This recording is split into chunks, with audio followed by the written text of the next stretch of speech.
આજ સુધી statue of યુનિટીની આ વિરાટ પ્રતિમા માટે આમાંના એક બી કોંગ્રેસિયાઓએ ક્યારેય સરદાર સાહેબને વંદન ને નમનની વાત કરતા તમે જોયા ખરી?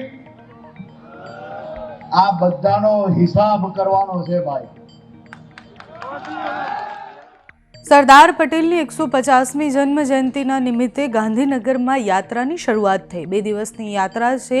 દક્ષિણ ગાંધીનગરથી એની શરૂઆત કરવામાં આવી છે. આજે યાત્રા પૂર્ણ થઈ જશે. કાલે પહેલો દિવસ હતો.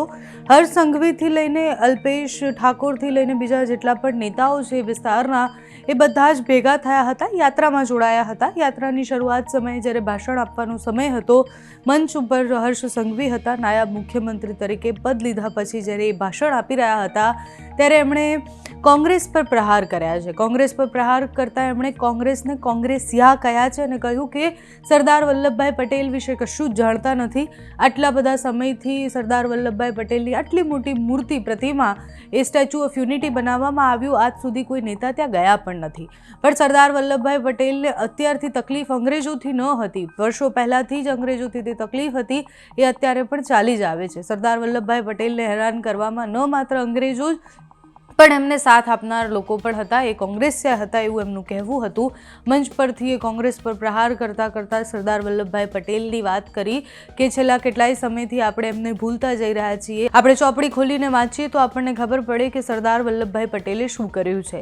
એ સરદાર અને એ લોહ પુરુષ કેવી રીતના બન્યા એની કહાનીઓ આપણે સાંભળવી જોઈએ. આ બધી જ વાત એ મંચ પરથી કરી રહ્યા હતા. નાયબ મુખ્યમંત્રી હર્ષભાઈ સંઘવી જ્યારે કોંગ્રેસને કોંગ્રેસિયા કહે છે ત્યારે બહુ જ બધા સવાલો થતા હોય છે. આમ તો મોટાભાગે જ્યારે ભાષણ આપતા હોય છે ત્યારે અનેક પક્ષ પર પ્રહાર કરતા હોય છે. આ વખતે સરદાર વલ્લભભાઈ પટેલના જન્મજયંતિ નિમિત્તે કોંગ્રેસ પર પ્રહાર કરતા એમને સરદારનો ઇતિહાસ પણ યાદ કરાવ્યો અને સાથે જે તે સમયે સરદારને કોણે હેરાન કર્યા એની વાત પણ કરી છે. તો હર્ષ સંઘવીએ શું કહ્યું તે સાંભળીએ. આજની પેઢીના કોંગ્રેસીઓ જ આ ષડયંત્ર નતા રચી રહ્યા. એમના વડવાઓએ ત્યારથી આ ષડયંત્ર રચેલું અને આ તો માત્ર જે કામ એમના વડવાઓએ કર્યું એ જ કરતા આવ્યા. આજ સુધી સ્ટેચ્યુ ઓફ યુનિટીની આ વિરાટ પ્રતિમા માટે આમાંના એક બી કોંગ્રેસિયાઓએ ક્યારેય સરદાર સાહેબને વંદન ને નમનની વાત કરતા તમે જોયા ખરી?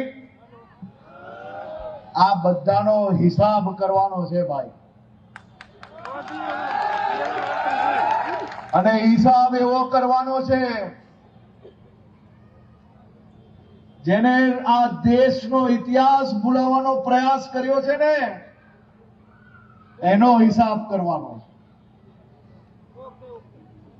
તો આપ સૌ લોકોને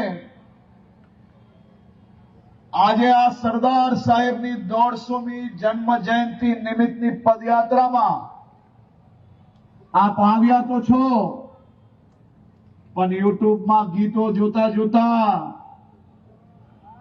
ક્યારેક સરદાર સાહેબના જીવન વિશે 5-10 મિનિટ વાંચી લેજો.